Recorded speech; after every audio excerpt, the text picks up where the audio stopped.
بسم الله الرحمن الرحيم. السلام عليكم ورحمة الله وبركاته. الحمد لله وبه نستعين. أشهد أن لا إله إلا الله وحده لا شريك له، وأشهد أن سيدنا محمدا عبده ورسوله، ونصلي ونسلم على هذا النبي الكريم سيد المرسلين وعلى آله وصحبه أجمعين. أما بعد، أيها المؤمنون اتقوا الله، أوصيكم وإياي بتقوى الله، فقد فاز المتقون. Muslimin dan muslimat, mudah-mudahan dirahmati Allah Subhanahu wa taala. Di dalam sebuah hadis riwayat daripada Anas radhiyallahu anhu, kata dia, "Masu'ila Rasulullah sallallahu alaihi wasallam 'ala al-islam syai'an illa a'tahu. Wa laqad ja'ahu rajul فأعطاه غنما بين جبلين فرجع إلى قومه فقال يا قوم أسلموا فإن محمدا يعطي عطاء من لا يخشى الفقر وإن كان الرجل لا يسلم ما يريد إلا الدنيا فما يلبث إلا يسيرا حتى يكون الإسلام أحب إليه من الدنيا وما عليها." Atau kama qala, hadis sahih riwayat Imam Muslim. Seorang sahabat yang juga khadam Nabi sallallahu alaihi wasallam, nama dia Anas bin Malik radhiyallahu anhu. Kata Anas, "Ma su'ila Rasulullah sallallahu alaihi wasallam 'ala al-islam syai'an illa a'tahu." Tidaklah Nabi sallallahu alaihi wasallam apabila diminta sesuatu daripada dia atas nama Islam, melainkan Nabi tentu bagi. Anas, sahabat Nabi yang juga khadam Nabi. Anas cerita tentang Nabi sallallahu alaihi wasallam. Anas kata Nabi sallallahu alaihi wasallam ni adalah satu orang yang apabila siapa-siapa minta dekat dia, minta atas nama Islam, illa a'tahu, Nabi tentu bagi. Kalau orang minta duit untuk Islam, Nabi tentu bagi. Kalau orang minta sumbangan untuk Islam, Nabi tentu bagi. Nabi SAW adalah satu orang manusia yang apabila siapa-siapa minta dekat dia sesuatu atas nama Islam, Nabi tentu bagi. Kata Anas, "Laqad ja'ahu rajul fa'a'tahu ghanaman baina jabalain." Anas bin Malik kata, bahkan pernah jadi sekali satu orang laki-laki, dia ni ketua kaum. Laki-laki ni dia satu orang ketua kaum. Dia mai jumpa Nabi sallallahu alaihi wasallam, dia minta sesuatu daripada Nabi. Fa'a'tahu ghanaman baina jabalain. Nabi bagi ke dia kambing penuh satu lembah. Satu kawasan lembah penuh dengan kambing. Semua tu Nabi bagi ke dia. Faraja'a ila qaumih. Ketua kaum ni, dia tak sangka Nabi nak bagi ke dia macam tu. Dia pergi minta bantuan daripada Nabi SAW. Dia tu ingat Nabi nak bantulah, tapi bantu ala qadar. Tiba-tiba Nabi bagi ke dia kambing punyalah banyaknya. Satu lembah kambing Nabi SAW bagi ke dia. Satu benda yang dia tak sangka langsung. Dia tak sangka Nabi nak bagi sampai banyak tu. Faraja'a ila qaumih. Dia pun balik kepada kaum dia. Faqala. Dia kata dekat kaum dia, hak ramai duk tunggu di kampung tu. Dia kata, ya qaum aslimu fa inna Muhammadan yu'ti 'ata man la yakhshal faqra. Dia balik pergi ke orang kampung dia, dia kata, wahai kaum, dia kata, aslimu, mai kita pakat masuk Islam. Sesungguhnya Muhammad ni, dia kata, yang kata Muhammad ni, yang kata Nabi Muhammad yang dilantik jadi Nabi ni, sesungguhnya Nabi Muhammad ni yu'ti 'ata. Dia ni kalau dia nak bagi apa-apa pemberian pada siapa-siapa, man la yakhshal faqra. Dia ni kalau bagi macamlah satu orang yang tak takut miskin. Apa ada ke dia bagi semua. Susahlah. Nak buat macam mana Nabi SAW buat ni susahlah. Sangat susah. Kita nak bagi 5 kupang pun kita fikir. Kita nak bagi RM1 puas fikir. Kita nak bagi RM10, kita nak bagi 1,000. Kita nak wakaf tanah yang kalau sekiranya kita jual harga sampai puluh ribu, kita nak wakaf untuk agama. Fikir lagi tak jadi. Nabi SAW bila orang main minta kat dia atas nama Islam, Nabi tentu bagi. Yang tu satu. Lepas tu pula Nabi SAW ni pernah sekali dia didatangi oleh satu ketua kaum main minta bantuan dia. Dia bagi dekat ketua kaum ni kambing penuh satu lembah. Sampai ketua kaum ni bila terima pemberian Nabi SAW macam tu punya banyak, dia tak pernah sangka Nabi nak bagi banyak tu. Dia balik kepada kaum dia, dia kata, ya kaum, dia kata, wahai kaum aku, aslimu, jomlah kita pakat masuk Islam. Tak usah duk tunggu dah, dia kata. Fa inna Muhammadan, kerana sesungguhnya Muhammad ni yu'ti 'ata. Dia ni bila bagi satu-satu pemberian pada orang, man la yakhshal faqra. Dia macam orang yang tak takut miskin. Wa in kana ar-rajul la yuslimu ma yuridu illa dunya. Dia kata kalaulah sekiranya ada manusia yang dia masuk Islam kerana dunia. Dia ni kata kalaulah sekiranya ada manusia dia masuk Islam bukan kerana Islam, bukan kerana dia suka dengan Islam, bukan kerana dia yakin dengan Islam, bukan kerana Islam ni menarik hati dia tak. Kalaulah sekiranya ada satu orang manusia dia masuk Islam kerana dunia. Katalah ada siapa mai bagi satu tawaran kat dia, kalau hang masuk Islam aku bagikan hang 50,000. Maka dia masuk Islam. Dia masuk Islam ni kerana dunia. Dia kata kalau sekiranya ada satu orang manusia dia masuk Islam kerana dia nak kepada dunia, fama yalbatu illa yasira. Dia kata tak lama lepas dia masuk Islam itu, hatta yakunal Islam ahabba ilaih minad dunya wa ma 'alaiha. Dia akan dapati Islam adalah agama yang paling dia suka. Kalau sekiranya dia mula-mula masuk Islam kerana dunia, tapi bila dia masuk Islam, dia mengaji tentang Islam, dia reti Islam, dia kenal Islam, Islam akan jadi satu benda yang paling dia sayang daripada segala isi dunia ada. Muslimin dan muslimat yang dirahmati Allah sekalian. Ini Islam. Ini yang kata Islam. Islam ni ialah kalau sekiranya manusia ni faham, dia cukup sayang Islam.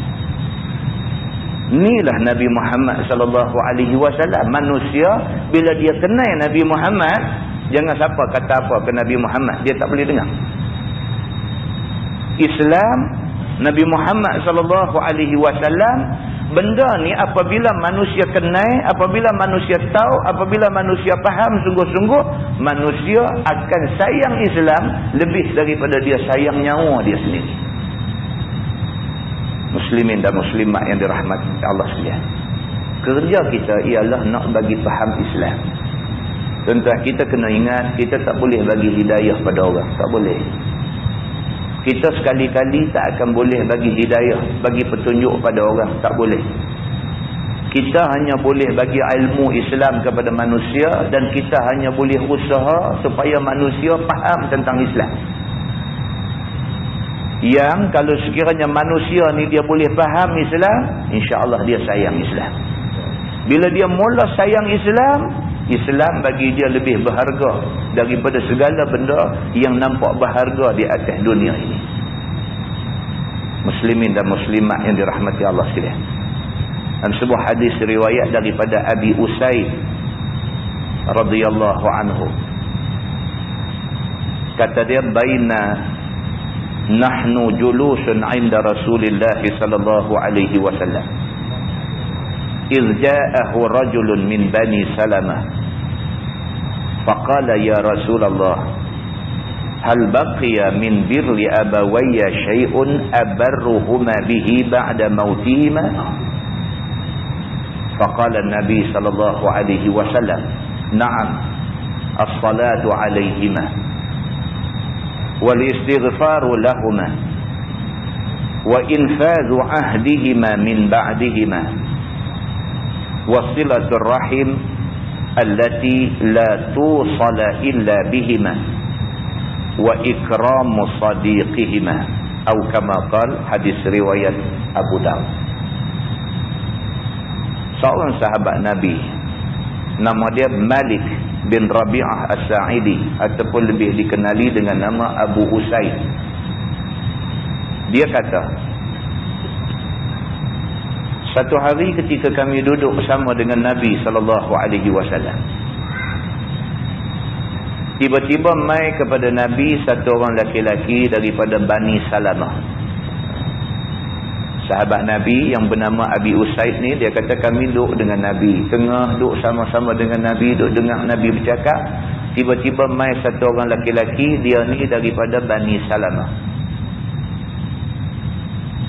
Dia kata, ya Rasulullah, hal baqiya min birri abawayya shay'un abarruhuma bihi ba'da mautihima?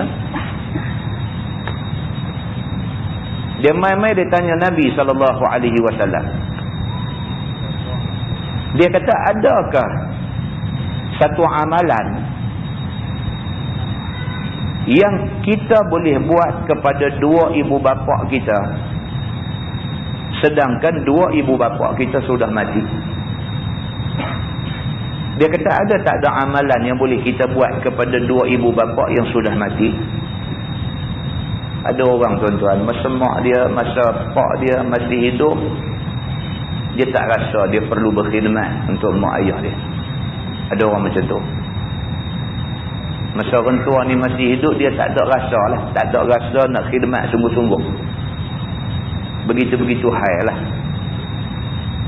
Nak sungguh-sungguh, nak korban untuk ibu bapa ni tak berapa sangat. Tapi bila mati ibu bapa ni, baru dia sedar. Rupanya mak seorang tu aja, ayah seorang tu aja. Mak ni seorang tu aja, ayah seorang tu aja. Tak ada dua dah, tak ada tiga. Kalau mati hak tu, mati ya, tak ada dah. Bila mati, baru berasa menyesal, baru berasa, ya aku tak ada nak balas kebaikan dia, aku berasa silap dulu, macam-macam. Maka ada sebahagian orang, bila dah mati dua ibu bapa ni, baru duk tanya apa benda yang dia boleh buat sebagai nak bukti, kata dia sayang mak pak dia, apa bentuk khidmat yang dia boleh buat setelah mati mak bapa dia. Laki-laki ni bila mai depan Nabi SAW, dia tanya benda ni. Dia kata, ya Rasulullah, kalau mak bapak kita dah mati, boleh tak boleh kita nak buat kebaikan untuk dua ibu bapa yang sudah pun mati ni? Nabi kata, na'am. Nabi kata, boleh. Walaupun ibu bapa dah mati, kita boleh lagi buat kebaikan untuk mereka. Yang pertama, Nabi kata, as-salatu alaihima. Yang pertama, jangan lupa doalah untuk dua-dua mereka. As-salah, maksud dalam hadis ni, kata Imam An-Nawawi, ialah ad-du'a. Bukan as-salah makna semayang. As-salah bermakna ad-du'a, dia kata. Kita boleh berdoa kepada dua ibu bapa walaupun mereka dah mati. Wal istighfaru lahuma, kita boleh minta ampun kepada Allah atas dosa dua ibu bapa yang sudah tidak ada. Doa minta mereka sejahtera dalam kubur dan minta kepada Allah Subhanahu wa taala ampunlah mana-mana dosa mereka yang mereka buat masa mereka hidup dulu.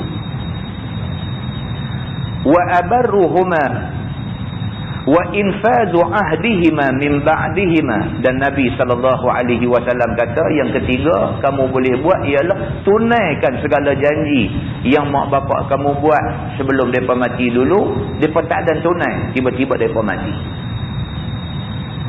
Kalau ada lah, kita tahu, kita anak ni kadang-kadang kita tahu dia ada janji nak buat apa ke, tak ada nak buat mati. Kita tahu benda hak dia duk cadang nak buat tapi tak ada buat tu. Kalau betul kita sayang ke dia, kita nak bagi pahala ke dia, kita tolong buat segala benda yang dia niat, yang dia bercadang, yang dia berjanji nak buat sedangkan dia tak ada nak buat. Yang keempat, Nabi kata wasilatur rahim allati la tusala illa bihima. Dah hubungkan silaturahim dengan orang yang kita tak dapat hubung melainkan dengan ada mereka ni berdua. Cari siapa-siapa kawan dia. Kawan dia ni hanya akan ada silaturahim bila dia ada. Bila dia tak ada silaturahim dengan kita. Sebab bukan kawan kita, kawan dengan orang tua kita. Kawan dengan kawan orang tua kita.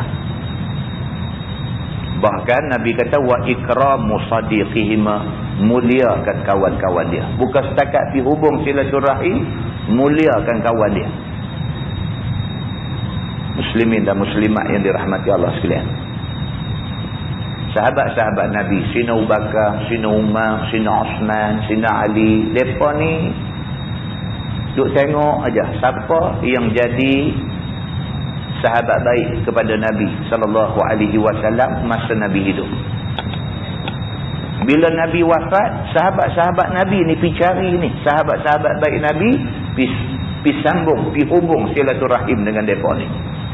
Di antaranya termasuk Ummu Aiman, iaitu mak susu Nabi SAW. Nabi biasa disusu oleh Ummu Aiman. Tiba-tiba Nabi wafat dulu daripada mak susu dia. Nabi SAW masa hidup dia, oleh kerana dia ni membesar, di antaranya ialah dengan hisap susu daripada Ummu Aiman.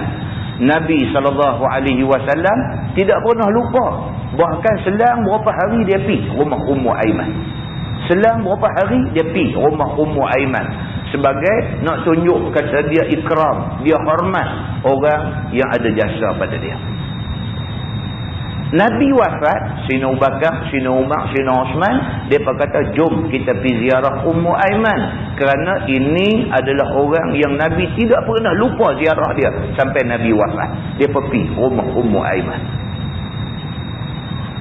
Bahkan anak kepada Sayyidina Umar Al-Khattab, Abdullah bin Umar bin Al-Khattab, anak Sayyidina Umar Al-Khattab, satu hari duk naik kenderaan, naik himar. Tiba-tiba jumpa di tengah jalan satu Arab Badui, satu Arabi.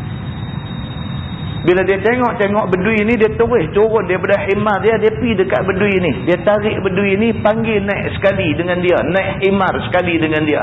Lepas tu dia rongkai serban dia, bagi Badui ni pakai serban dia. Sehingga sahabat dia pula kata dekat dia, ya bin Umar, wahai Abdullah bin Umar, kamu buat baik kepada satu Badui. Badui ni orang tak pernah buat baik kat mereka ni. Mereka ni kalau kita buat baik sikit pun, mereka rasa besar sangat dah. Pasal mereka adalah satu kumpulan manusia yang orang tak hormat. Tuan-tuan pernah dengar nama orang Kurdi? Kurdistan. Kurdi tu duk sempadan Iraq dengan Iran tu. Ada satu kumpulan dia panggil orang Kurdi. Orang Kurdi ni punya hina pada mata orang-orang Iraq. Kalau sekiranya dia pergi pegang gelas ni, dia pegang gelas ni, minum gelas dia pegang tu, dia kata pecah, dia tak minum dah. Ni orang Kurdi ni, berapa banyak Saddam Hussein bunuh orang Kurdi di sempadan negeri dia. Taklah bila Saddam Hussein bergaduh dengan Amerika, kita sokonglah Saddam Hussein. Pasal apa? Korang-korang Saddam Hussein nak makan bismillah juga. Tapi Saddam Hussein bunuh orang Kurdi di sempadan negeri dia, kita tak boleh sokong. Hak baik dia buat, baiklah. Kalau hak tak baik dia buat, takkan nak kira baik juga. Tak baik, tak baiklah. Saddam Hussein bunuh berapa ramai orang Kurdi di sempadan negeri dia. Orang Kurdi ni, dia kalau sekiranya dia singgah, orang Kurdi ni, kalau sekiranya dia singgah di kedai nak minum, bekas dia minum tu buat pada tanah liat. Ni, bekas kaca ni dia tak boleh sentuh. Dia sentuh, dia pakai kaca pecah. Sel. Dia minum bekas tanah liat aja. Ni orang Kurdi ni. Ada lagi. Sampai hari ni ada orang Kurdi di sepadan Iraq. Ada lagi. Demikian manusia tidak adil di dalam menilai manusia lain. Zaman dulu, puak Badui. Mereka ni arak dusun, arak pedalaman. Duduk tengah darat sana. Hidup pun tak ada rumah. Pindah randah. Musim kawasan tu ada air, mereka duduk kering, mereka pindah pergi cari tempat ada air lain pula. Mereka kumpulan yang hidup pindah randah.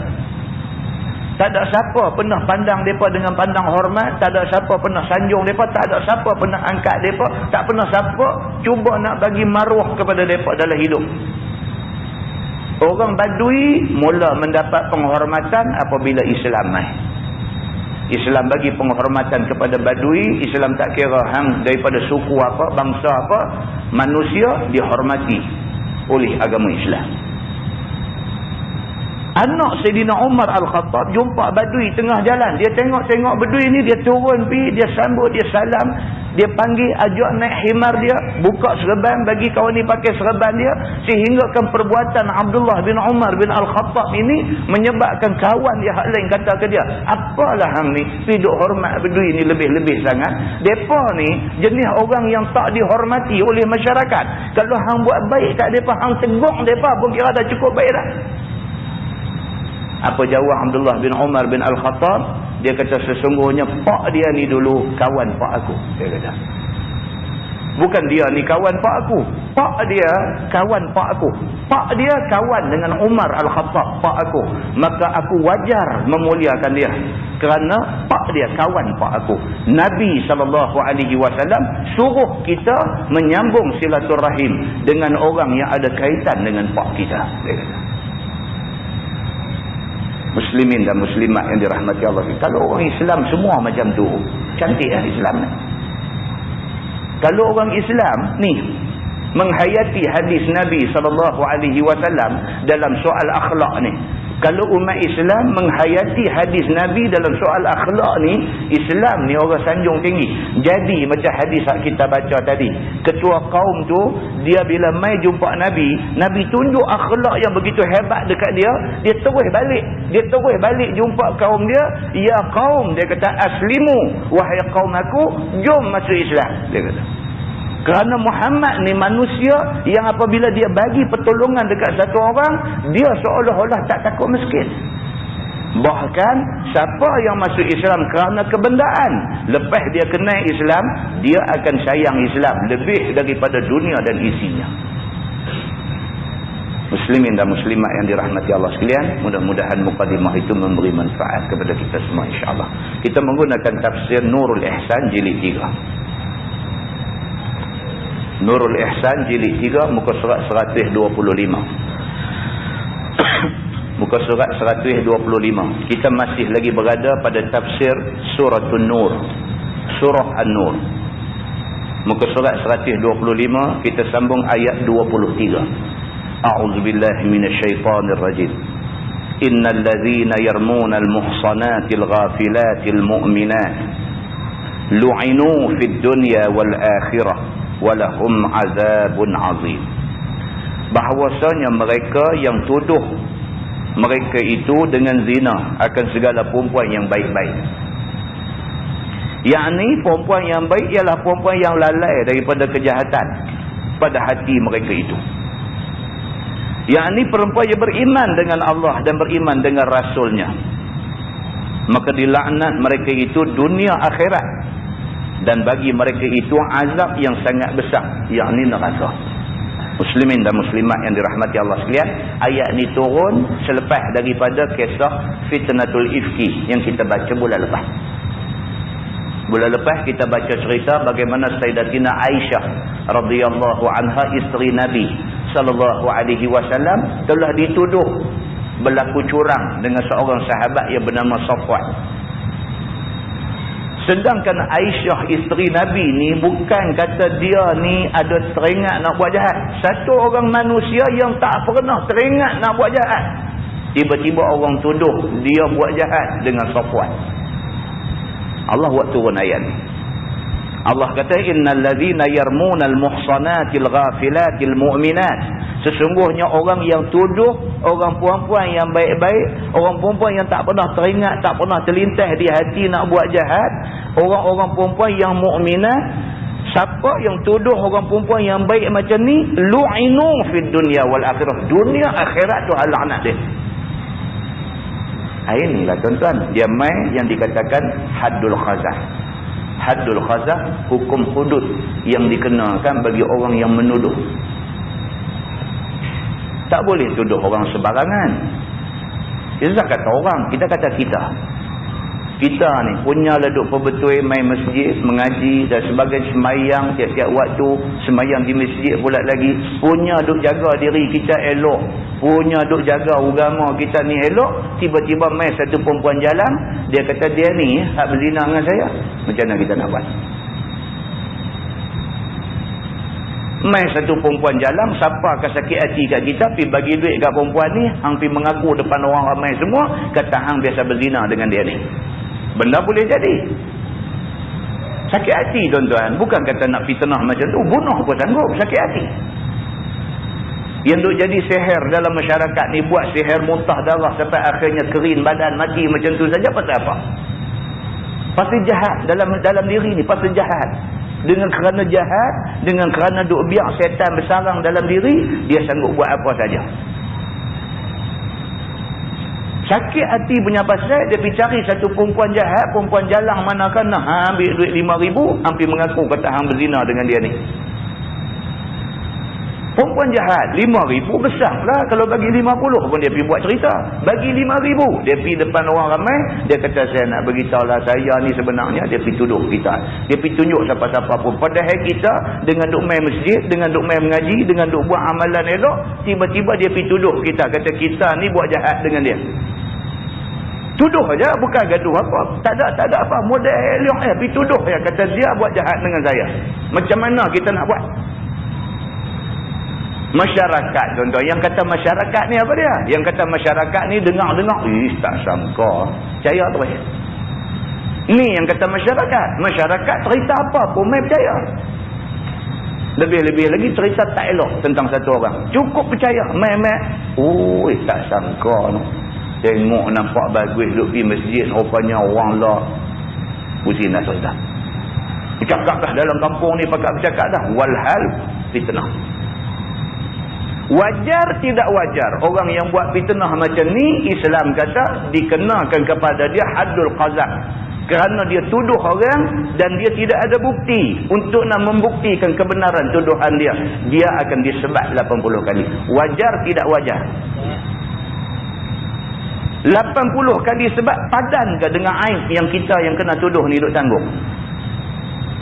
Tuan-tuan bayangkan, kita dah umur 50 dah, sampai umur 55, 60 dah, kita punya duk bina kepercayaan orang dekat kita, orang semua kata kita orang baik, orang percaya dekat kita, dengan satu fitnah orang lempang, hancur segala benda yang kita duk bina selama ni. Muslimin dan muslimat yang dirahmati Allah sekalian, maka Islam tidak benar benda ni berlaku. Islam memelihara maruah dan kehormatan manusia, maka diperkenalkan hukum dera sebab atas belakang orang yang menuduh sedangkan dia tidak ada bukti. Muslimin dan muslimat yang dirahmati Allah sekalian, bahkan di akhirat esok Allah kata lu'inu fid dunya wal akhirah, dilaknat depa ni dunia akhirat, sampai akhirat Allah laknat dia. Walahum azabun azim, bagi mereka di akhirat esok azab yang besar, iaitu masuk neraka. Firman Allah, yauma tashhadu alaihim alsinatuhum wa aydihim wa arjuluhum bima kanu ya'malun. Pada hari yang naik saksi atas mereka itu oleh segala lidah mereka itu, dan naik saksi segala tangan mereka itu, dan naik saksi segala kaki mereka itu dengan barang yang ada mereka itu mengerjakan di dalam dunia daripada perkataan ataupun perbuatan, iaitu pada hari kiamat. Hari kiamat esok tak usah murung depan siapa. Semua anggota kita ni, semua anggota kita, lidah kita, mata, mulut, tangan, kaki, semua jadi saksi depan Allah Subhanahu wa ta'ala, saksi kepada tuduhan yang dikenakan kepada kita di padang mahsyar. Kalau kita dituduh di padang mahsyar, hang dulu masa di atas dunia ada melempar fitnah kepada Polan bin Polan, betul tak betul? Tak ada kita nak kata apa, lidah cakap depan Allah betul, akulah yang hidup fitnah orang tu. Tak ada kita nak kata apa, tangan ni kata akulah yang hidup tulis sorat sebar dalam masyarakat nak burukkan dia ni. Tak ada kita nak kata apa, kaki kata akulah yang berjalan hidup jumpa orang-orang semua dalam usaha nak merosakkan dia ni. Semua ni Tuhan kata jadi saksi di depan Allah Subhanahu wa ta'ala atas jahat yang kita buat semasa kita hidup di atas dunia ni. Tuan-tuan, kalau betul-betul beriman dengan benda ni tak berani. Tak lepas kita ni. Kita duk ingat kita cakap angin puput habis. Tentu dah. Rupanya ni kiraman katibin, raqib dan atid merekod semua benda yang kita kata. Dan semua benda yang kita kata, kita akan diminta bertanggungjawab di depan Allah Subhanahu wa ta'ala. Firman Allah, yauma idzin yuwaffihim tu betul baris dia. Dia tulis itu yuwaffihimu, tak betul ya. Yauma idzin yuwaffihimullahu dinahumul haq. Begitu. Yauma idzin yuwaffihimullahu dinahumul haq. Hari itu menyempurnakan akan mereka itu oleh Allah Subhanahu wa ta'ala akan agama mereka itu yang sebenar, yakni dibalas mereka dengan balas yang wajib atas mereka itu. Hari kiamat itu balasan yang paling benar. Atas dunia tak tentu, tuan-tuan. Atas dunia kita buat betul, tetapi tak macam mana kesilap tang mana kita pergi jadi salah. Atas dunia kita buat salah, tapi tak tahu macam mana tu terlepas kita ni, tak kena hukum. Akhirat esok hukuman yang dijatuhkan, hukuman yang maha benar, sebab yang menjatuh hukum itu Allah Subhanahu wa ta'ala. Firman Allah, wa ya'lamuna anna Allaha huwal haqqul mubin. Dan ketahuilah bahawasanya Allah Subhanahu wa ta'ala dialah Tuhan yang sebenar, yang menyata sekira-kira mentahqiq ia bagi mereka itu akan balas iman dengan Allah dan Rasulnya yang mereka itu syak padanya. Dan setengah daripada orang yang syak itu ialah Abdullah bin Ubay bin Salul, yakni kepala munafiqin. Adapun Hisan dan Musaffah dan Juhainah, maka mereka itu beriman dan tiada syak mereka itu pada balas akhirat. Maka dikehendaki dengan al-muhsanat pada ayat ini ialah segala isteri Nabi sallallahu alaihi wasallam. Allah Subhanahu wa ta'ala cerita dalam ayat ni, dia kata wa ya'lamuna anna Allaha huwal haqqul mubin. Ketahuilah bahawa Allah Subhanahu wa ta'ala dia Tuhan yang maha benar. Dan Allah Subhanahu wa ta'ala balasan dia di hari akhirat esok balasan yang paling benar. Tak ada siapa boleh query, tak ada siapa boleh petikai, tak boleh siapa kata Tuhan tidak adil dalam menjatuh hukum, tak boleh. Atas dunia ni orang boleh kata, ya aku berasa macam tak boleh terima aku. Atas dunia boleh kata, akhirat tak boleh kata. Allah kalau dia jatuh hukum orang ni orang baik masuk syurga, memang dia ni baik. Allah kalau dia jatuh hukum orang ni jahat masuk neraka, memang dia ni jahat. Allah Subhanahu wa ta'ala Tuhan yang sebenar, dan Allah Subhanahu wa ta'ala maha tahu siapa betul siapa tak betul. Allah Subhanahu wa ta'ala Tuhan maha tahu siapa yang syak dengan agama dia, siapa yang tak syak dengan agama dia. Tuhan tahu. Kadang-kadang belum tiba hari kiamat Tuhan tunjuk. Tuan baca surah Abang kemarin, empangan beris dekat state tu. Keluar dalam surah abang kemarin ni. Mayat tak reput. 10 mayat ditanam sejak 20 tahun dulu. Tapi masih lagi seperti baru mati. Harian Metro muka depan, berita harian muka 8. Muka surat 8, berita harian. Berkeluar cerita ni. 10 mayat. Yang mayat ni dikenal pasti dah pun mati 20 tahun dah. Tiba-tiba sewaktu orang duk buat kerja nak pindah mayat. Sebab kawasan kubur tu kena kawasan nak buat empangan. Jadi nak kena pindah pergi ke satu kawasan kubur baru. Waktu kerja pemindahan tu dibuat, tiba-tiba jumpa 10 mayat.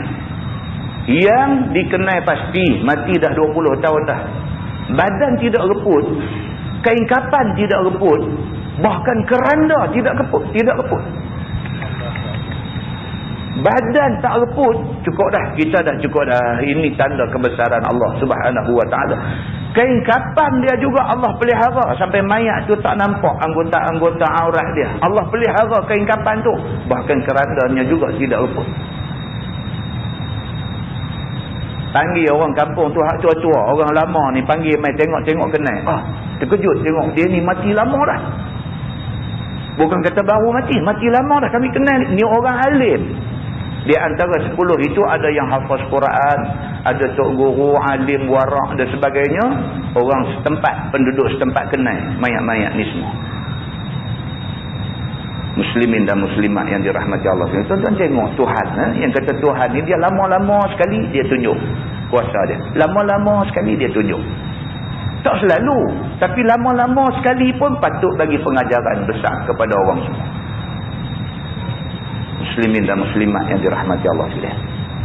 Dia pergi tunjuk pula waktu orang duk kata pula tu duk hantar anak-anak pergi hafal Quran.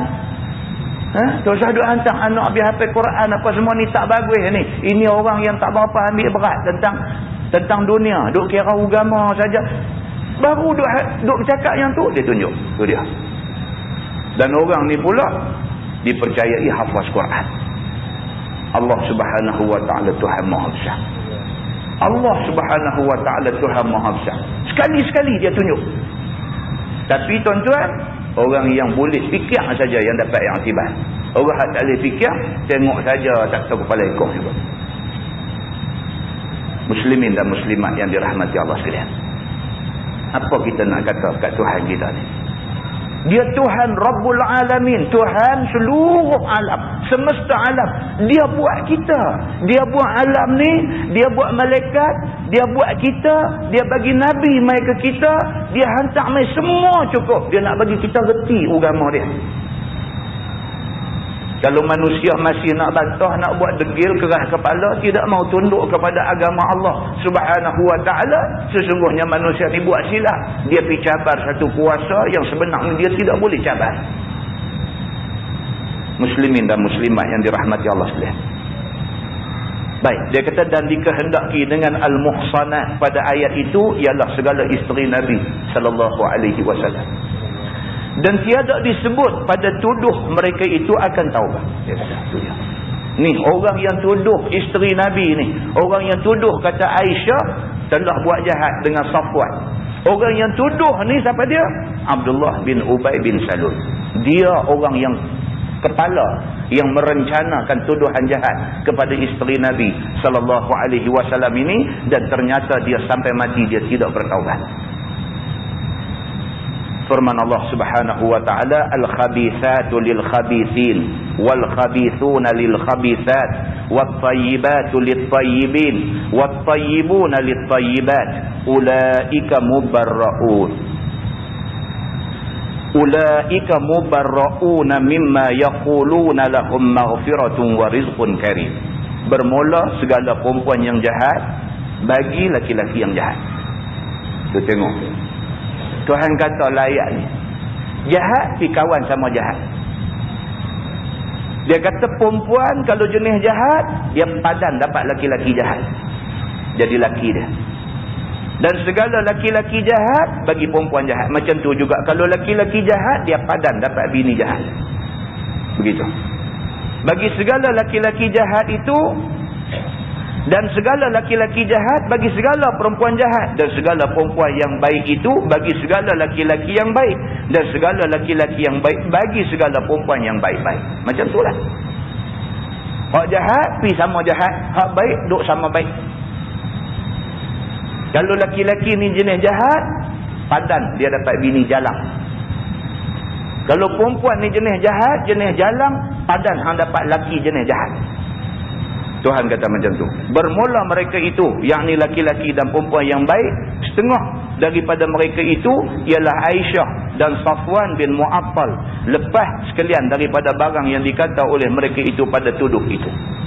Turun ayat ni jelas kepada Nabi Muhammad SAW bahawa isteri dia Aisyah dan juga kawan dia, sahabat Nabi yang bernama Safwan, yang orang buat cerita kata mereka ni dua buat jahat. Jelas bila turun ayat ni, Aisyah baik, Safwan pun baik. Aisyah langsung tidak ada ingat nak buat jahat. Safwan satu orang sahabat yang cukup baik, tak pernah terlintas dalam hati nak buat jahat, apatah lagi dengan isteri Nabi SAW. Bagi mereka itu, yakni laki-laki perempuan yang baik itu, ampunan daripada Tuhan mereka itu dan rezeki yang mulia di dalam syurga. Dan sungguh telah bermegah-megah Aisyah dengan berapa perkara yang dikurniakan Allah hanya kepada dia. Dan Allah Subhanahu Wa Taala kata kepada Aisyah, kepada Safwan, sesuai dengan mereka ni terpaksa menanggung fitnah yang orang duk buat kat mereka. Dengan kerana sabar mereka menanggung fitnah yang cukup berat yang ditimpakan kepada mereka, Allah janji kepada mereka ni kesudahan di syurga dengan kesudahan yang cukup baik. Kerana masa orang duk hentam, masa orang duk tuduh, masa orang duk fitnah tu, hampa tahan, hampa sabar, akhirat esok aku bagi janji baik. Bahkan dia kata kepada Aisyah radhiyallahu anha ni telah diberikan beberapa perkara yang dikurniakan hanya kepada dia. Aisyah ni dapat beberapa keistimewaan yang Allah bagi ke dia saja, orang lain tak dapat. Dan tiada perempuan lain mendapatnya, iaitu dijadikan akan dia thayyibah, dijadikan dia ni perempuan yang cukup baik. Thayyibah, perempuan yang cukup baik. Dan dijanji ampun dan rezeki yang mulia. Dijanji oleh Allah Subhanahu Wa Taala keampunan bagi dia. Dan Allah bagi dekat dia rezeki di akhirat dengan rezeki yang cukup mulia. Dan Rasulullah SAW tidak kahwin anak dara, melainkan dia. Isteri Nabi hak lain semua janda. Aisyah seoranglah isteri Nabi yang anak dara. Begitu. Dan juga wafat Nabi SAW di atas rebanya dan pada gilirannya. Kita baca dalam Sahih Bukhari, Sahih Muslim cerita. Nabi SAW masa sakit ni, Nabi duk giliangkan lagi isteri dia. Dalam sakit tu duk pergi lagi, giliran duk jalan lagi. Bahkan Nabi SAW doa pada Allah. Sambil duk jalan giliran isteri tu, Nabi doa pada Allah. Ya Allah, kalau sekiranya nak diwafatkan aku, biarlah aku wafat pada ketika aku berada di rumah Aisyah, yakni pada giliran Aisyah. Ternyata Allah Subhanahu Wa Taala makbul doa Nabi. Nabi mati atas redha Aisyah radhiyallahu anha. Ini keistimewaan Aisyah Nabi SAW bagi dia. Bahkan dia kata istimewa Aisyah ni dikubur Nabi di dalam rumahnya. Tu dia. Makam Rasulullah. Kita duk pergi tengok di Madinah tu, makam Rasulullah itu dulu rumah Aisyah. Dan Quran dia ada satu surah, dia panggil surah Al-Hujurat. Hujurat makna dia bilik-bilik. Daripada hujrah satu bilik, hujurat makna dia bilik-bilik. Makna dia ialah keliling masjid Nabi itu dulu adalah bilik-bilik yang menjadi rumah Nabi. Isteri-isteri Nabi duduk keliling masjid. Nabi SAW wafat, Nabi dikebumikan dalam rumah Aisyah. Tu makam Rasulullah itu rumah Aisyah, bilik Aisyah radhiyallahu anha. Istimewanya dia. Selepas Nabi wafat, Sayyidina Abu Bakar As-Siddiq radhiyallahu anhu, sahabat baik Nabi, cukup baik dengan Nabi, bapa Aisyah radhiyallahu anha. Bila dia nak mati, dia dah minta dah. Dia kata kalaulah boleh, dia kata kebumikan aku sebelah kekasih aku Rasulullah. Orang yang boleh bagi kebenaran ialah Aisyah, kerana tu rumah dia. Maka Aisyah kata pak dia, pak mentua Nabi, Sahabat baik pula kepada Nabi SAW.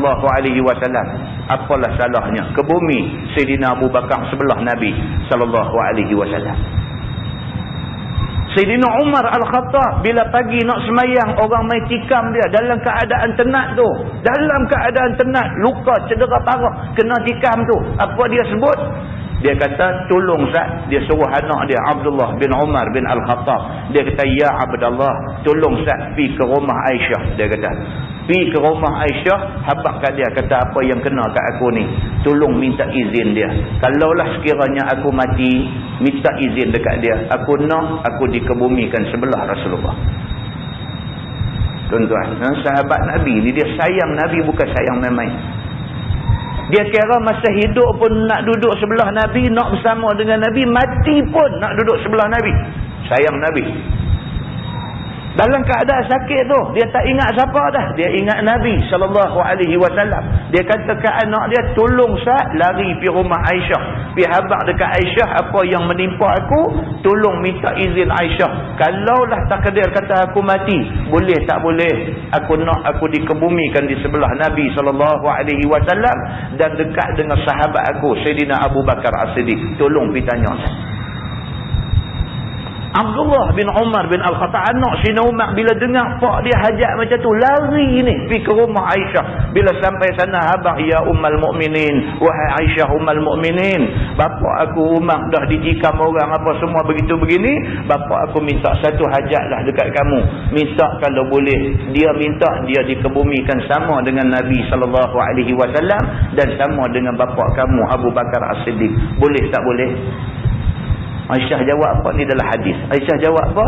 Aisyah kata, sebenarnya aku mengidam tempat tu untuk aku, tetapi kerana Umar yang minta, aku bagi dekat Umar. Aisyah radhiyallahu anha, maka dia bagi tempat tu kepada Sayyidina Umar Al-Khattab. Umar dikebumikan sebelah Nabi SAW. Aisyah radhiyallahu anha ini sendiri, bila dia nak mati, dia pesan dekat orang semua, bila aku mati, kebumikan aku di Baqi' Al-Gharqad, biar aku bersama dengan sahabat-sahabat yang lain. Dia kata, bukan merajuk, tetapi dia tak mau benda ni kemudiannya menjadi fitnah. Takut orang buat cerita tohmah dan sebagainya. Maka dia pada langit bersalahan lapis Nabi Yusuf, maka iaitu dengan lidah kanak-kanak dalam bedung, dan lapis Maryam dengan lidah anaknya Isa. Aisyah radhiyallahu anha dituduh, difitnah buat jahat dengan Safwan. Ni keistimewaan dia yang penghabis ni apa dia?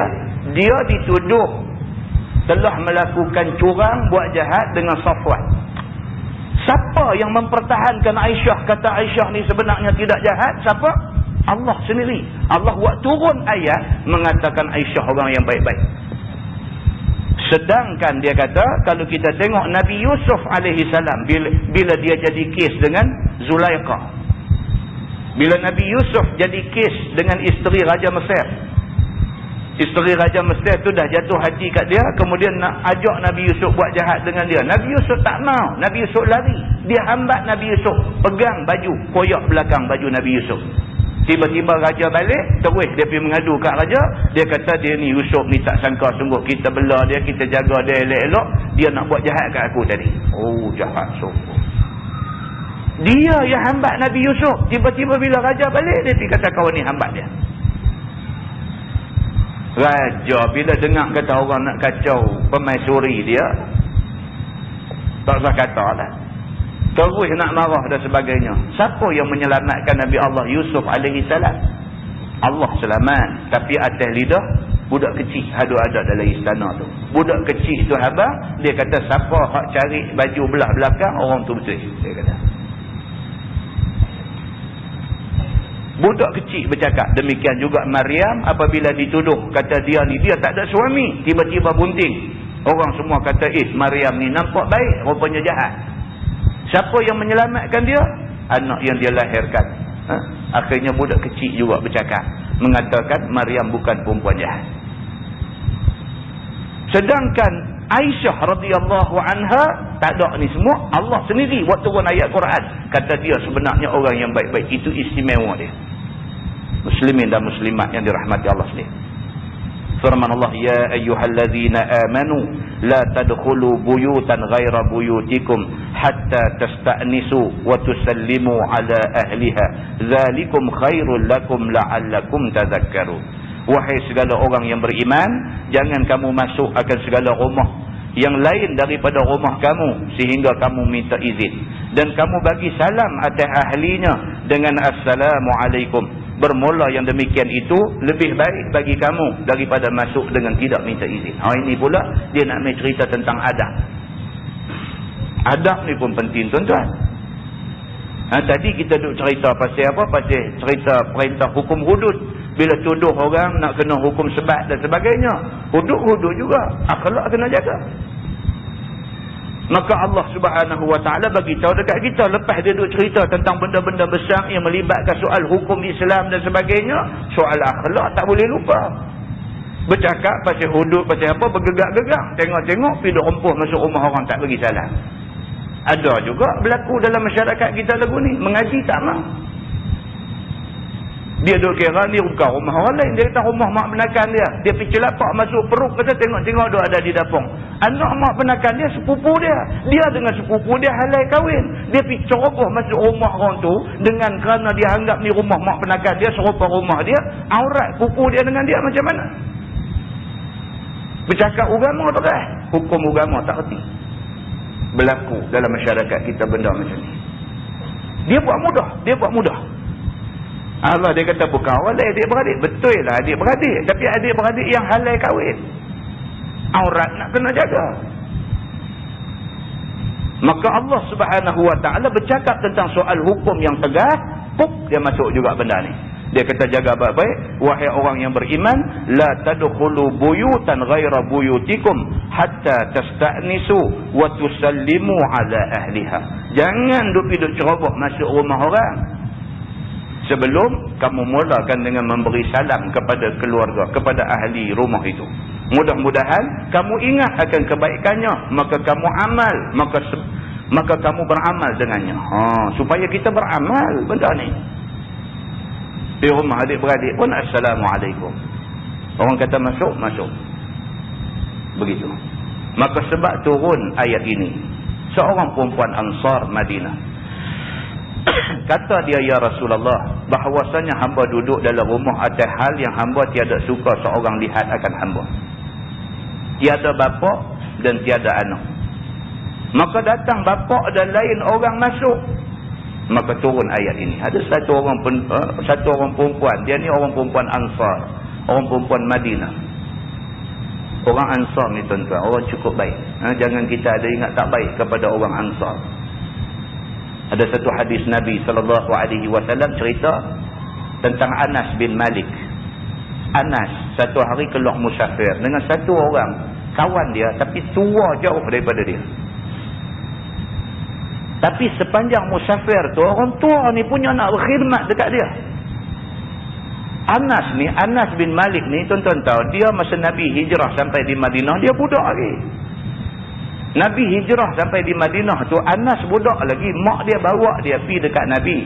Mak dia kata, ya Rasulullah, aku dah bernazam dah dalam diri aku. Kalau sekiranya kamu selamat sampai di Madinah ni, anak aku mau jadi khadam kamu. Nabi kata, tak payah, aku tak perlu khadam. No. Mak dia kata, aku dah niat dah nak anak aku jadi khadam kamu. Maka direngkahkan cerita, Anas bin Malik jadi khadam Nabi. 10 tahun dia jadi khadam Nabi, Nabi wafat. Anas ni daripada keluarga orang Madinah, orang Ansar. Bila dah Nabi wafat, dia dan sebagainya, dia musafir dengan satu orang sahabat yang lebih tua daripada dia. Dalam musafir tu, ni sahabat ni, hak tua ni, duk berkhidmat dekat dia, jaga dia, tolong pegang yang tu, jangan dibawa kasut dia. Sampai Anas ni pun naik lemah. Dia kata dekat orang tua ni, dia kata tak salah duk jaga aku sampai macam tu. Dia kata aku patut jaga kamu sebab kamu lebih tua pada aku. Anas kata lagu tu. Apa jawab orang tua ni? Dia kata sesungguhnya aku melihat orang-orang Ansar punya jaga Nabi SAW masa Nabi hidup dulu. Aku dah simpan dalam hati aku. Aku akan jaga orang Ansar lebih baik daripada mereka jaga Nabi SAW dulu. Dia. Ni yang kata orang Ansar ni orang hormat mereka. Muslimin dan muslimat yang dirahmati Allah sekalian. Perempuan Madinah ni, dia ni orang Ansar. Dia kata, aku sekali itu aku nak privacy lah. Dalam bahasa Allah orang kata, dia nak privacy. Dia nak duduk di rumah, dia tak mau siapa kacau dia. Dia pergi mengadu dekat Nabi. Dia kata, saya satu hari nak privacy, nak duduk seorang lah, tak mau orang kacau-kacau, tak mau. Tiba-tiba dia kata, ramai pakat mai di rumah aku. Sedangkan aku tak suka nak terima mereka ni mai rumah aku. Aku nak privacy, aku nak ketenangan begitu. Dia pergi mengadu dekat Nabi SAW, maka turun ayat ini. Fa illam tajidu fiha ahadan fala tadkhuluha hatta yu'zana lakum wa in qila lakum irji'u farji'u huwa azka lakum. Maka jika tiada kamu dapat padanya seorang, maksudnya kalau kita pergi rumah orang tu, tak ada siapa di rumah orang tu, tak ada siapa di rumah dia, melainkan ada bini dia seorang aja, maka jangan kamu masuk akan dia sehingga diizinkan bagi kamu. Tak sah pipi celapak masuk, tak boleh, melainkan setelah tuan rumah kata mai masuk. Dan jika dikata bagi kamu itu balik kamu, maka hendaklah kamu balik. Itu dia Quran kata begitu. Kalau kita pergi rumah orang tu tak bersedia nak terima tetamu masa tu, dia kata, minta maaf lah saya hari ni kalut sikit, balik. Jangan duk ronggak pintu pagar nak masuk juga. Ini adab Islam kita, tuan-tuan. Kita nak pergi rumah orang, kita tak tahu kawan tu bersedia tak bersedia terima kita. Bahkan dia kerja banyak, dia nak kena beres kerja dia malam tu juga. Kita pergi dengan tak ada satu pasal, pergi duk buka tajuk sampai pukul 1, pukul 2 pagi. Nanya kawan ni kerja banyak, nak buat tak boleh. Maka Islam dia suruh kita ra'i benda-benda macam ni, belajar ra'i orang. Jangan kira kita kena kira orang. Siapa kata tak pernah jumpa hadis Nabi, cerita sahabat-sahabat Nabi yang cedera parah dalam perang, duk minta ayak.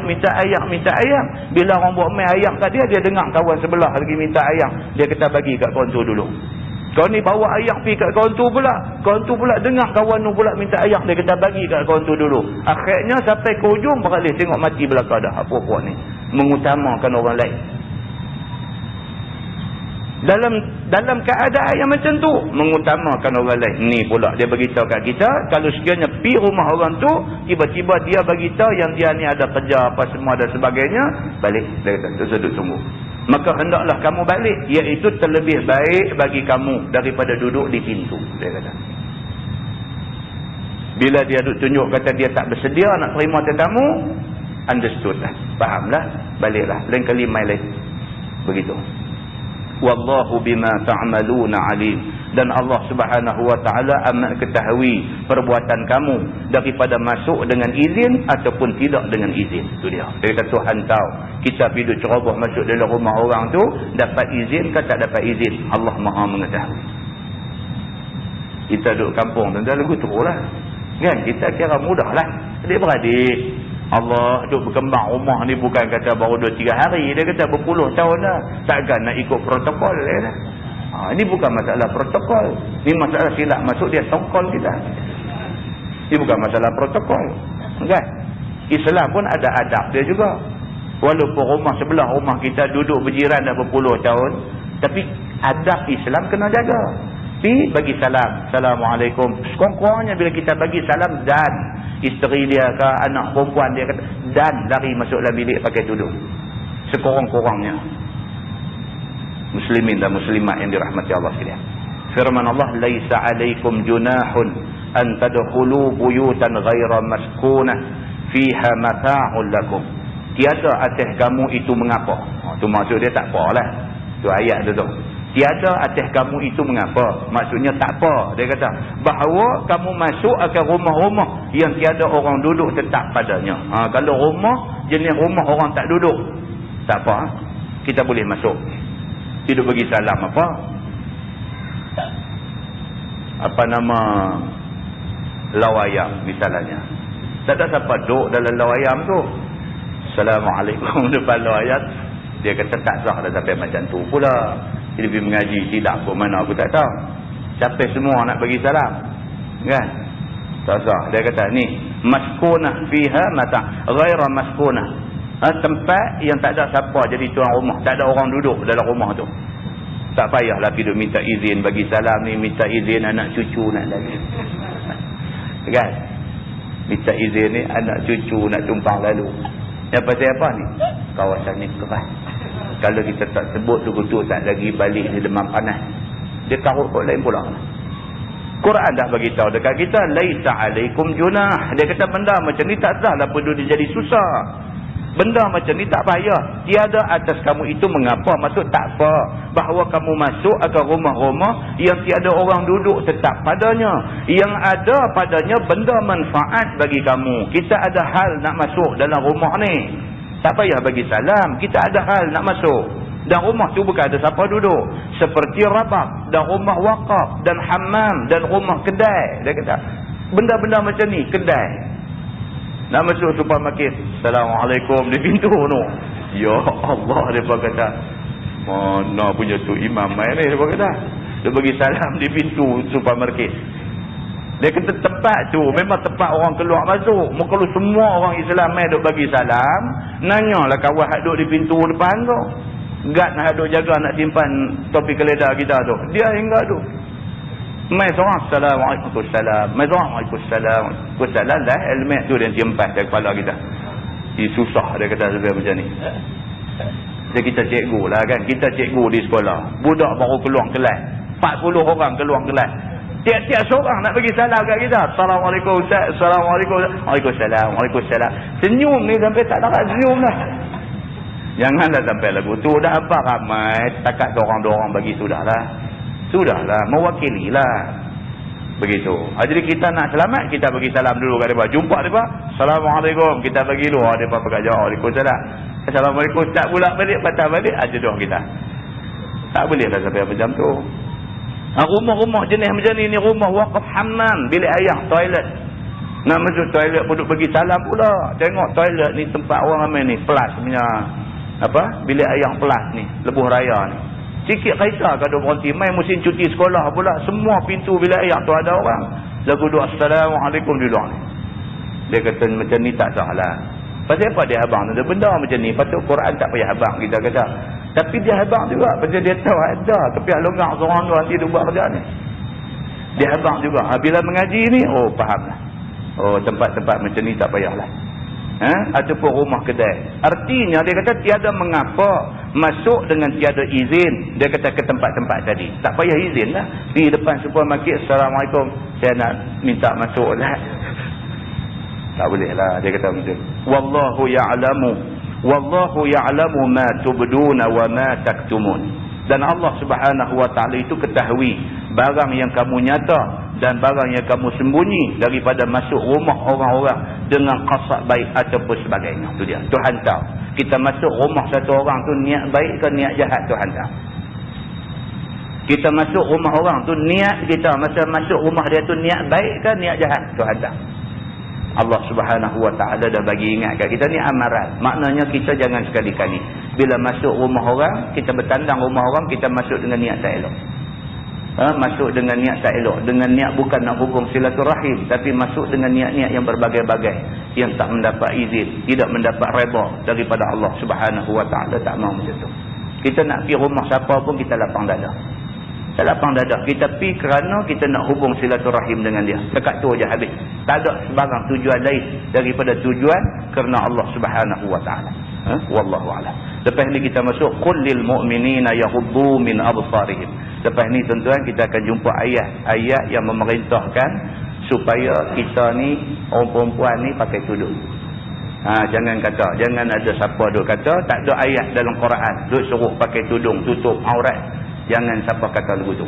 Ni ayat yang kita akan jumpa lepas ni dia akan sebut qul lil mu'minina yaghuddu min absarihim wa yahfazu furujahum dzalika azka lahum innallaha khabirum bima yasnaun wa qul lil mu'minat yaghdudna min absarihinna wa yahfazna furujahunna wa la yubdina zinatahunna illa ma zahara minha wal yadribna bi khumurihinna ala juyubihinna. Tu ayat tu dia nak cerita tentang perintah supaya orang perempuan pakai tudung yang tutup kepala dan menutupi dadanya.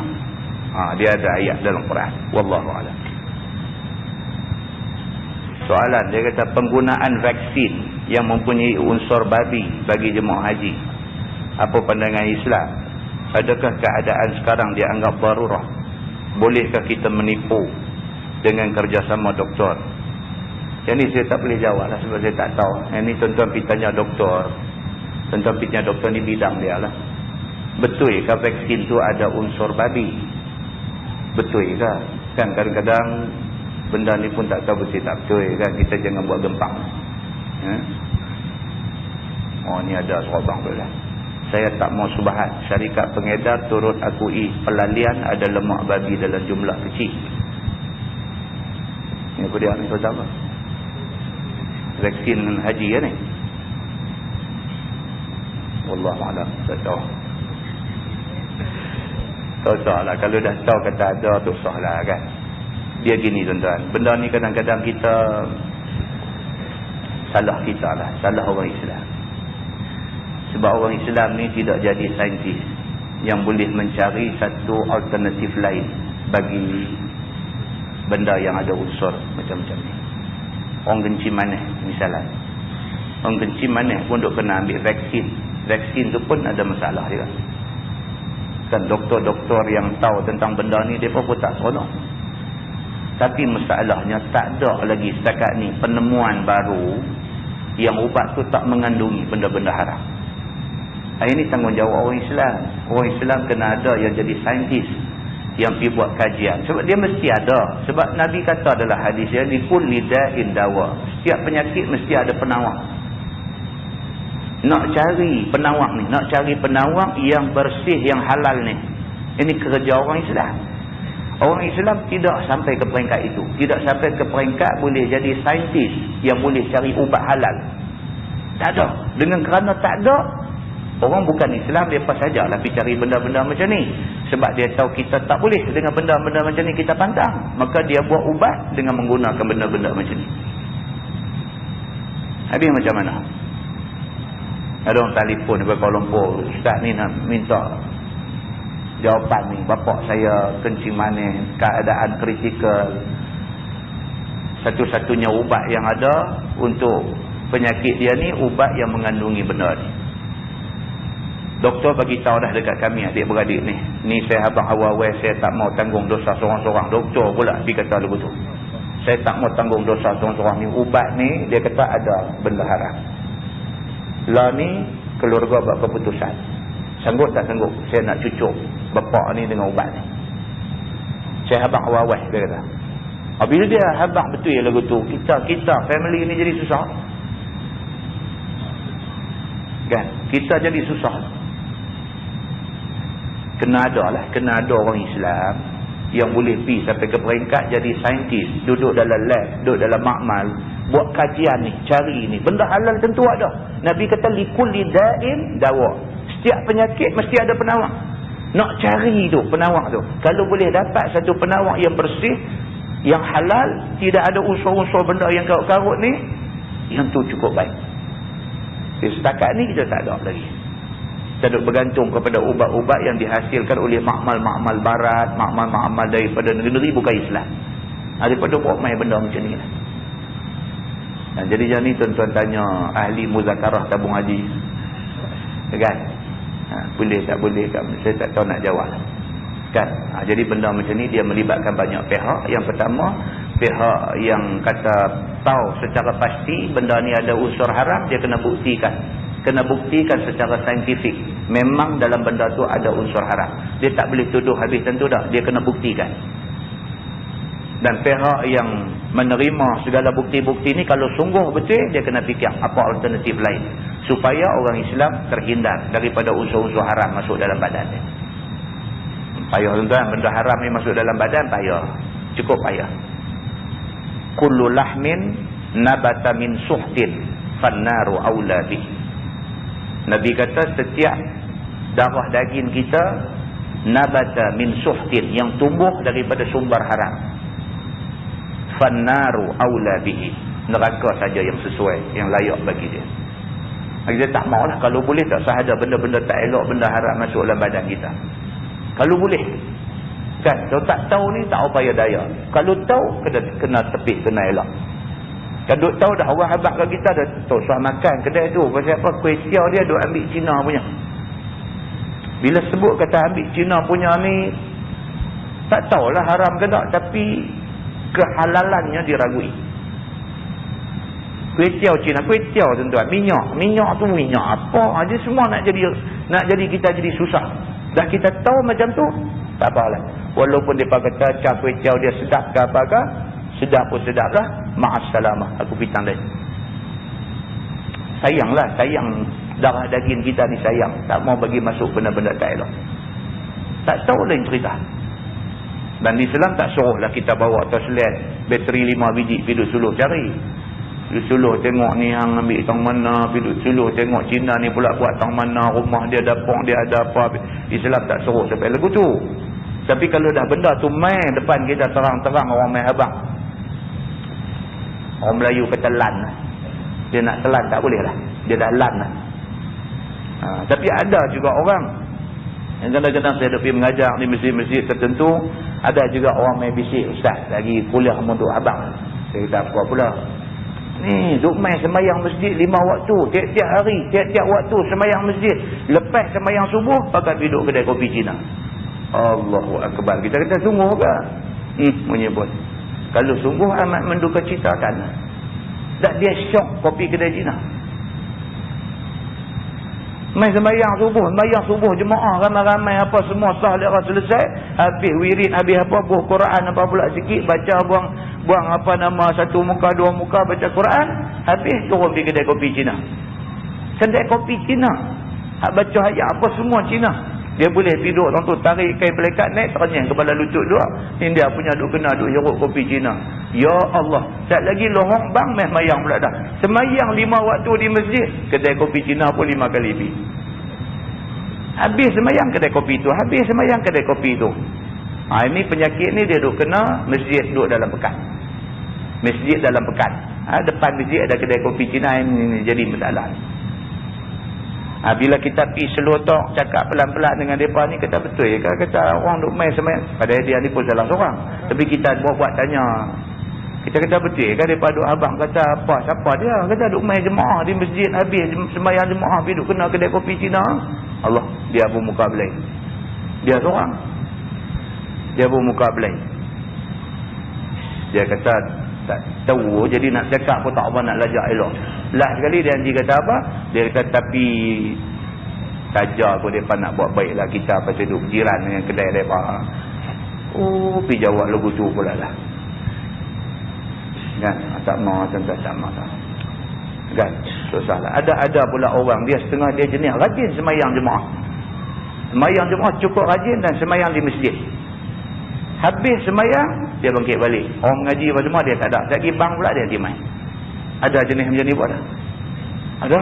Mana-mana masjid pun ada. Dia syok main semayang jemaah aja, mengaji dia tak syok.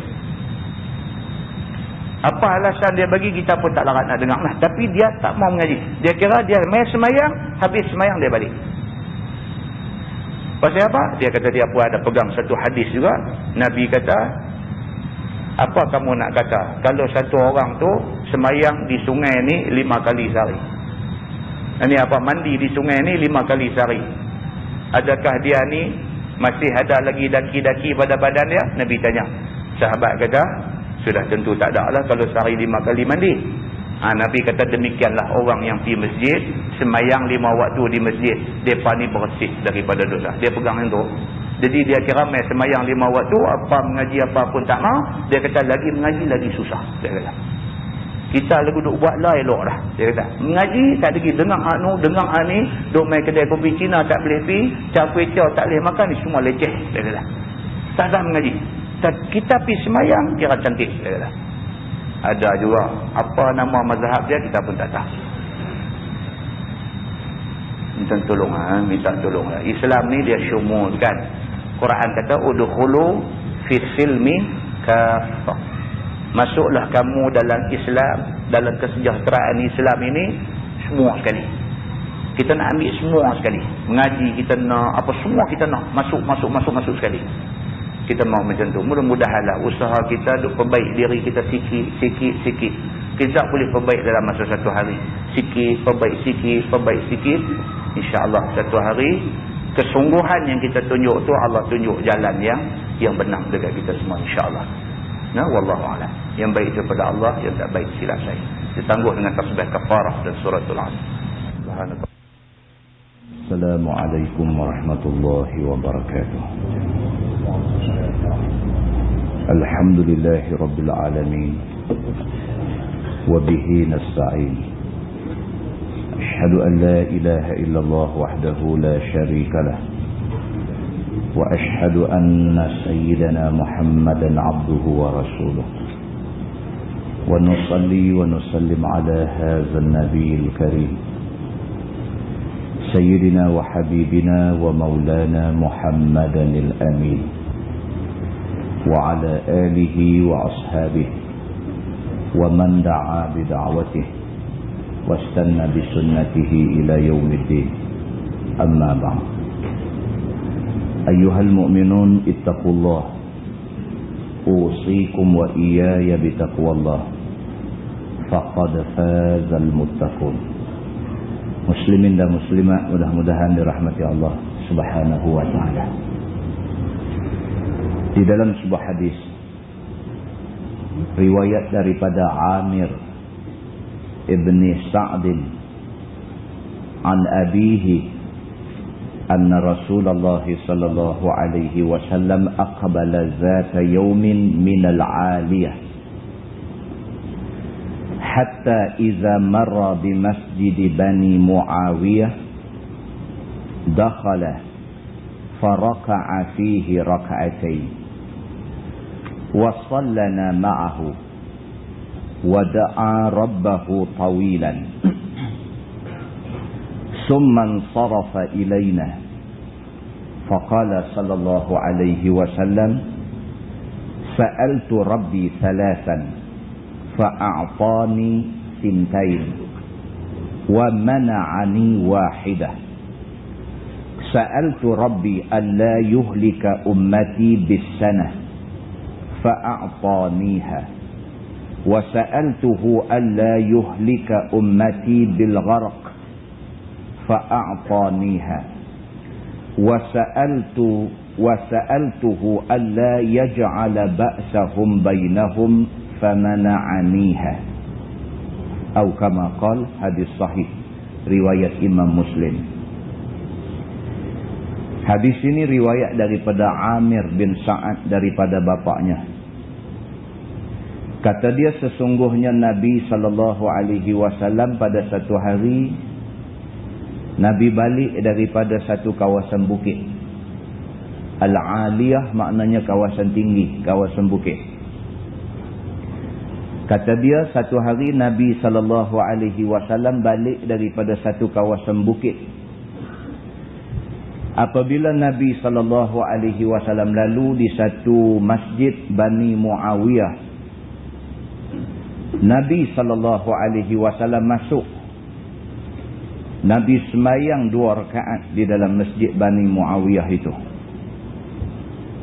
Kata sahabat-sahabat Nabi, wasallana ma'ahu, kami semayang sama Nabi SAW. Kata dia, wada'a rabbahu tawilah. Dalam masjid tu Nabi SAW semayang, dia doa panjang.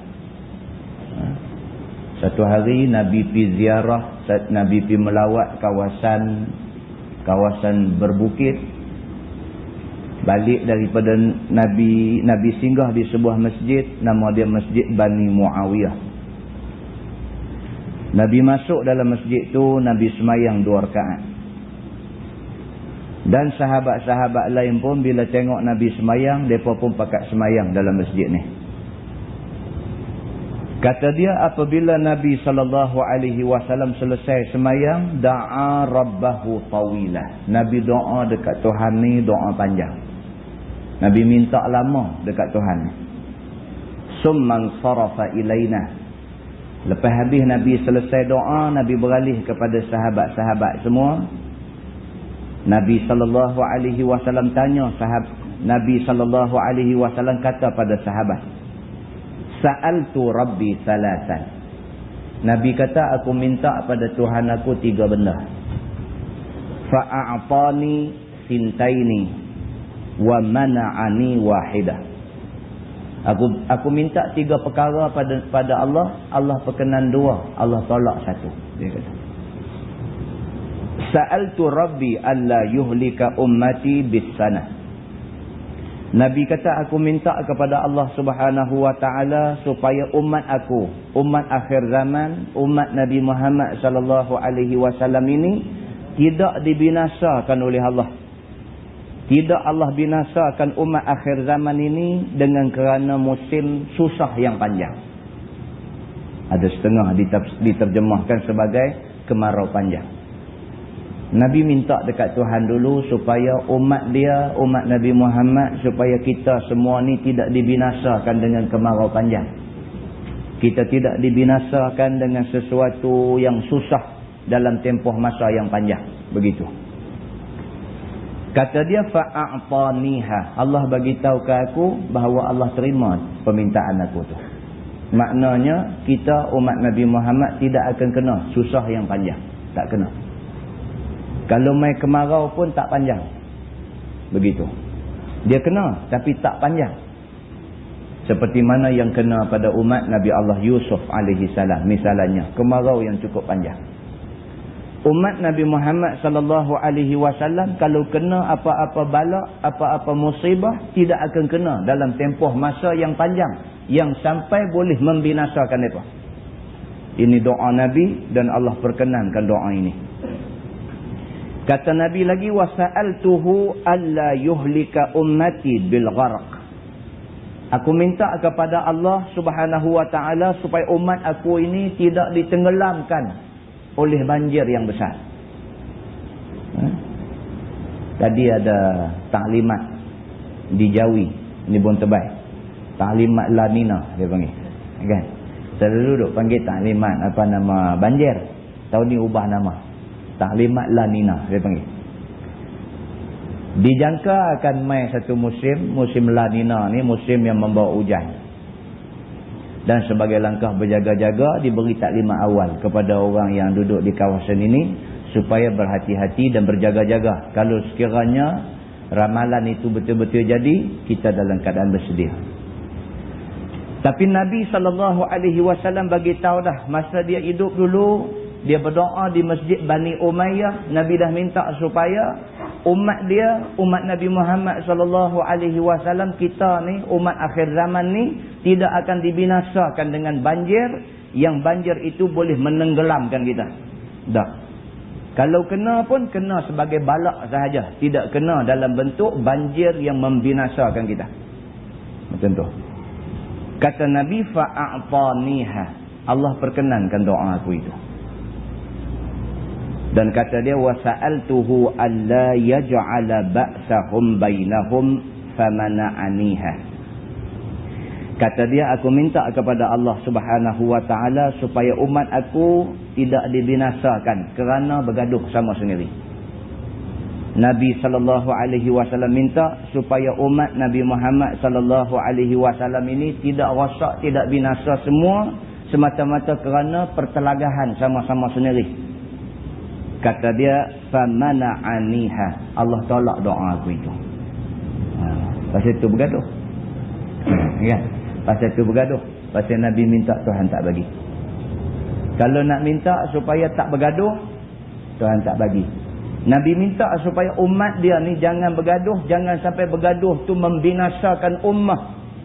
Allah tak berkenan. Bermakna akan bergaduhlah kita umat Nabi Muhammad sallallahu alaihi wasallam ini, dan silap-silap tak kena cara, gaduh tu boleh membawa kepada musnah satu umat. Hadis ini hadis sahih riwayat Imam Muslim. Di dalam sebuah hadis lain riwayat daripada Huzaifah radhiyallahu anhu. Kata dia, kunna inda Umar radhiyallahu anhu. Faqala ayyukum yahfazu hadith Rasulillah sallallahu alaihi wasallam fil fitnah? Qala faqultu ana qa'il. Innaka lajari. Wa kaifa qala? Qala qultu sami'tu Rasulullah sallallahu alaihi wasallam yaqul fitnatur rajuli fi ahlihi wa malihi wa nafsihi wa waladihi wa jarihi. Yukaffiru has-siyam wal salah wal sadaqah wal amru bil ma'ruf wan nahyu 'anil munkar. Faqala Umar, "Laisa hadza urid. Innama uridu allati tamuju ka mawjil bahri." Qala faqultu ma laka wa laha ya amiral mu'minin? Inna bainaka wa bainaha baban mughlaqa. Qala أفيكسر الباب أم يفتح؟ قال قلت لا بل يكسر. قال ذلك أحرى ألا يغلق أبدا. قال فقلنا لحذيفة هل كان عمر يعلم من الباب؟ قال نعم. أو كما قال. Hadis sahih riwayat Imam Muslim. Hadis ni pula cerita kepada kita tentang seorang sahabat yang bernama Huzaifah ibn al-Yaman. Kita selalu ulang sebut. Huzaifah ni satu orang sahabat Nabi yang Allah bagi kat dia keistimewaan, dia kasyaf. Kasyaf makna dia Allah bagi ke dia satu keistimewaan, dia diilhamkan oleh Allah untuk tahu benda yang future, benda yang tak jadi lagi. Allah ilhamkan kepada dia dan dia bagi tahu. Dia bagi tahu bukan kerana dia tahu, tapi kerana Allah ilham pada dia. Itu Huzaifah bin Yaman. Huzaifah menceritakan, kata dia, satu hari kami duduk bersama dengan Sayyidina Umar Al-Khattab radhiyallahu anhu. Sayyidina Umar duduk sama dengan sahabat-sahabat dia. Tiba-tiba Sayyidina Umar tanya sahabat dia. Kata dia, ayyukum yahfazu hadis Rasulullah sallallahu alaihi wasallam fil fitnah? Sayyidina Umar tanya sahabat-sahabat dia, siapa di kalangan kamu yang kot-kot ada menghafaz, ada ingat hadis daripada Nabi sallallahu alaihi wasallam tentang fitnah? Ada tak siapa-siapa di kalangan kita ni yang pernah dengar Nabi kata apa-apa, yang hafal kata-kata Nabi berhubung dengan fitnah? Dia tanya macam tu. Qala qultu ana qal. Huzaifah ibn al-Yaman ni, bila Sayyidina Umar kata macam tu, dia angkat tangan, dia kata, aku ada satu hadis yang Nabi sebut pasal fitnah. Aku ada ingat satu hadis. Kata Sayyidina Umar pada dia, innaka la jari. Kata Sayyidina Umar, kamu ni berani. Berani kamu ni. Umar ni tak semua orang berani dengan dia. Nak cari orang berani dengan dia ni jarang-jarang baru jumpa. Huzaifah dia antara orang yang berani. Maka dengan kerana itu Sayyidina Umar Al-Khattab, kalau kita baca dalam hadis baik, dalam sejarah Islam baik, dia banyak refer kepada Huzaifah bin Yaman. Dia banyak merujuk banyak hal dengan Huzaifah bin Yaman. Walaupun Umar Al-Khattab ni jadi khalifah, walaupun Umar Al-Khattab ni nisbah kepada Rasulullah, dia lebih besar kedudukan, dia lebih rapat dengan Nabi, tetapi dalam beberapa hal Huzaifah bin Yaman banyak merujuk kepada Huzaifah bin Yaman. Dia banyak tanya Huzaifah bin Yaman, sehinggalah kepada perkara-perkara kecil. Di antaranya, kalau sekiranya berlaku kematian, kalau sekiranya ada berlaku kematian dalam masyarakat dia, dia tanya Huzaifah dulu. Dia kata, wahai Huzaifah, yang mati hari ni orangnya macam mana? Kalau sekiranya Huzaifah ibn al-Yaman kata, yang mati hari ini munafik, Umar tidak ziarah mayat orang itu, dan Umar sekali-kali tidak akan sembahyang mayat orang itu. Itu kaitan di antara Muawiyah bin di antara Umar Al-Khattab dengan Huzaifah bin Yaman. Kaitan dia begitu. Bahkan dalam kitab sejarah juga menceritakan bahawa Sayyidina Umar Al-Khattab pernah satu hari dia pergi jumpa Huzaifah. Dia kata, wahai Huzaifah, kamu tengok muka aku. Unzur ila wajhi, syuh ilayya. Dia kata, tengok muka aku. Adakah pada muka aku ni tanda-tanda nifak? Macam tu sekali. Dia pernah pergi jumpa Huzaifah bin Yaman. Dia kata pada Huzaifah, kamu tengok muka aku ni. Muka aku ni, kata Sayyidina Umar, ada ke tak ada tanda-tanda orang munafik? Huzaifah ibn Yaman kata, tidak ada wahai Umar, bahkan kamu adalah orang yang disukai dan disenangi oleh Nabi SAW. Sahabat-sahabat ni mereka risau kok kalau dalam-dalam duk buat elok-elok ni ada terbuat benda yang Nabi tak suka, ada terbuat benda yang Allah murka, takut. Maka sentiasalah mereka ni muhasabah diri, dan sentiasalah mereka ni tanya sahabat-sahabat yang dekat, kok ada siapa boleh bagi nasihat, jangan sampai mereka tersilap buat benda yang Allah murka. Itu hidup sahabat Nabi, sentiasa hidup dalam suasana nasihat menasihati. Begitu. Apabila Sayyidina Umar Al-Khattab tanya ada siapa-siapa ingat hadis Nabi tentang fitnah, Huzaifah bin Yaman kata, aku ada ingat. Sayyidina Umar kata, innaka lajari, kamu ni berani betul. Wa kaifa qal?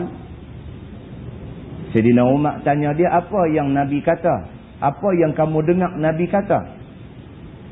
Jawab Huzaifah bin Yaman, fitnatur rajuli fi ahlihi wa malihi wa nafsihi wa waladihi wa jari.